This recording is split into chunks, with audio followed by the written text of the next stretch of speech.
You're watching UnrealEntGaming. This is Beerus, the god of destruction. Make sure you subscribe to UnrealEntGaming and push the like button for me, or else I'll Hakai you from existence. Oh, and do make sure to watch the entire video all the way through. And follow UnrealEntGaming on both Instagram and Twitter. Whiz, enough. On to the video.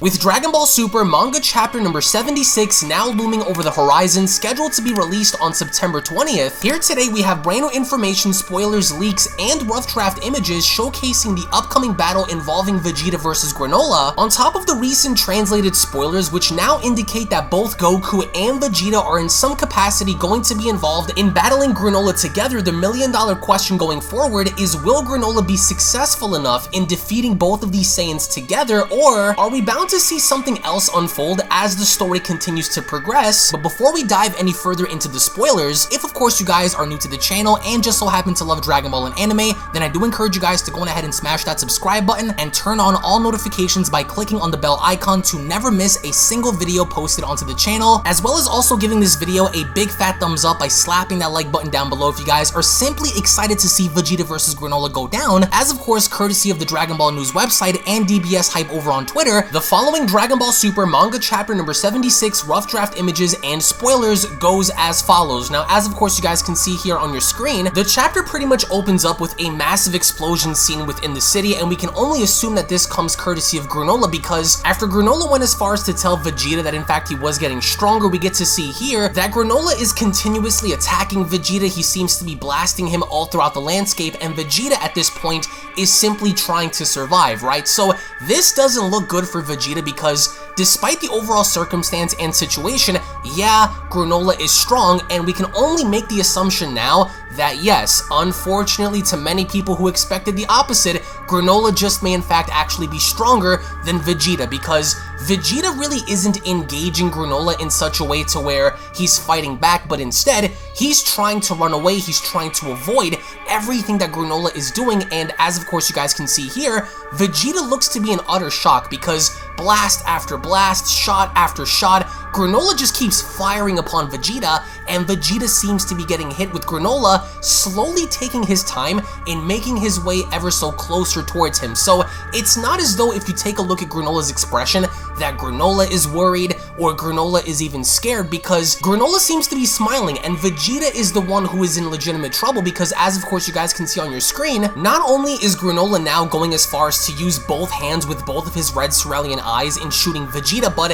it seems to also be working, and towards the end, Granolah put his foot down on the back of Vegeta's head, and he's looking to kind of finish the job, because everyone was expecting for Vegeta to be in some kind of control in this fight, and it really doesn't look to be the case, because the narrative implied that Vegeta was going to do better, and he did. Theoretically speaking, when looking at the overall structure of MBY Goku versus the clone of Granolah versus what we saw with Hakai Shin-powered Vegeta and the original Granolah, Vegeta did do better, although the end result now is Granolah gave a shit stomp to both Goku and Vegeta. So as of course you guys can see in the next image ahead, Vegeta's head is being held forward by Granolah's foot, and if you guys really pay close attention to Vegeta's face, he has reverted right back down to his base form. So no longer is he an ultra ego, right now he is in his base form, he's hurt, he's tired, and some of the early translations suggest that Granolah was telling Vegeta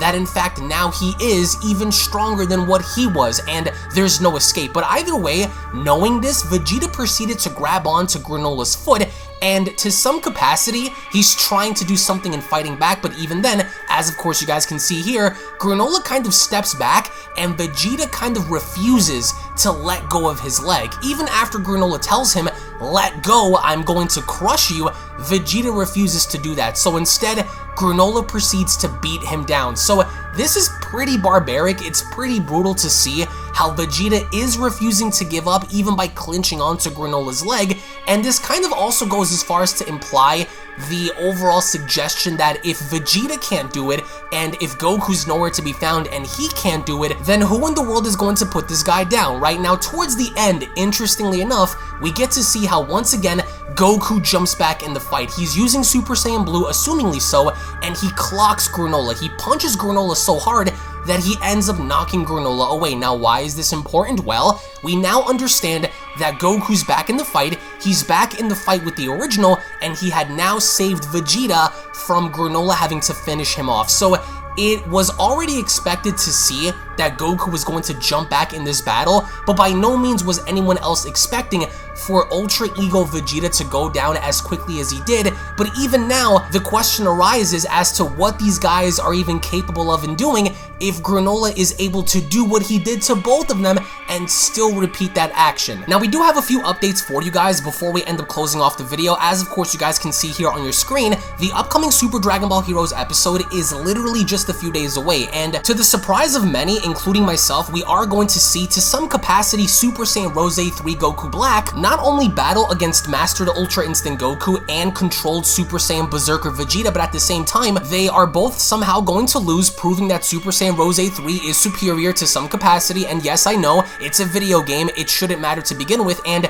this is going to force Goku and Vegeta in using the fusion dance and creating Gogeta Blue. But on top of this, there is a big rumor going around that the upcoming battle involving the two, Rose 3 Goku Black and Gogeta Blue, is also to some extent going to include the never before seen inclusion of Super Saiyan Blue Evolution Gogeta. So as of course you guys can see here on your screen, this was one of the promotional art materials posted in Japan, and there are several characters here including Majin Omega Shenron, full powered Super Saiyan Rose 3 Goku Black, and several other characters. But if you look at Gogeta, his hair and his aura seems to be a darker shade of blue. So in case you guys are unaware, there is a strong possibility that we might end up seeing this in Super Dragon Ball Heroes, so make sure you guys keep your eyes and ears peeled for what's about to happen involving Super Dragon Ball Heroes. But in the end, I want to go on ahead and get your thoughts in the comment section below about the spoilers in regards to 3 specific questions, that being number 1, do you guys actually believe that Granolah is capable of somehow getting stronger as he had told Vegeta in manga chapter number 75? Question number 2 is, let's just say as a hypothetical, if Vegeta can't beat Granolah by himself, and even if Goku manages to somehow re-enter and fight Granolah one-on-one, or even teaming up with Vegeta, in taking this guy on 2-on-1 and still failing to get the job done, then what do you think the chances are of them actually surviving? And lastly, how do you think the story is going to unfold as we go through manga chapter number 76 and beyond? Because there is still so much more to unpack in this arc than meets the eye, because there are specific things that have not been touched on, at least as of right now. So as the story continues to progress, what do you think the outcome is going to be? As again, I do want to go on ahead and thank you all so much for your time, and remember, we are going to be covering the entirety of this manga chapter on September 20th once it comes out in English, as well as also keeping you guys posted and updated with spoilers and information, translations, and all that good stuff throughout the week. So make sure you guys hit that subscribe button and turn on all notifications to never miss a single video on this channel, as well as giving this video a big fat thumbs up by slapping that like button down below if you guys enjoyed. Tune back in for more. I do genuinely believe that things now are getting a lot more interesting than how they were before, but the only problem here is, for the sake of the story, I hope that they don't end up rushing things or introducing all of these concepts and ideas and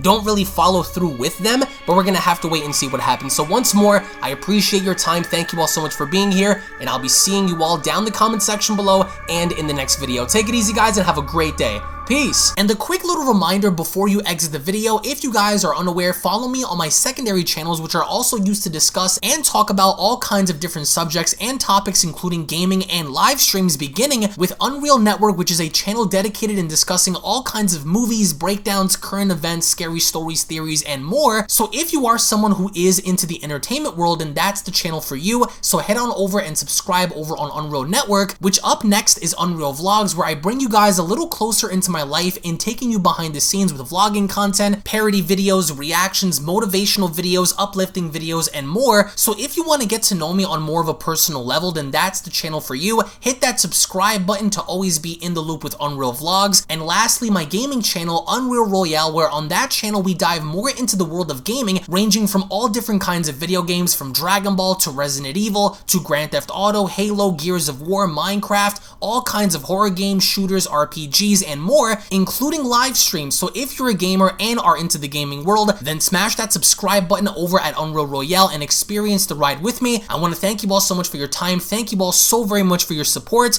and I'll be seeing each and every single one of you in the next video. This is the Galactic Emperor of the Universe, and of course I'm here to tell you to subscribe to UnrealEntGaming. Also follow UnrealEntGaming on these social media platforms to stay connected at all times. And if you don't, then very soon you will all be dead! Oh, did someone say UnrealEntGaming? Oh my god. The fuck's up, on? Put on some clothes! Well, why don't you put on any clothes? What? I don't need clothes.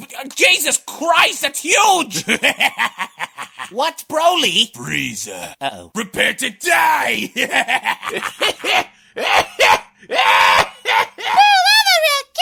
But once you get video, lots of likes, or Bill will turn you into chocolate! Vados, get over here! Tell these mortals that I'm the biggest UnrealEntGaming fan. This is my moment. I'm a part of his notification squad. Universe 7 can have all the fun. I just want the food. And don't forget to leave a comment on this video. Show some love for the best community on YouTube. Kakarot!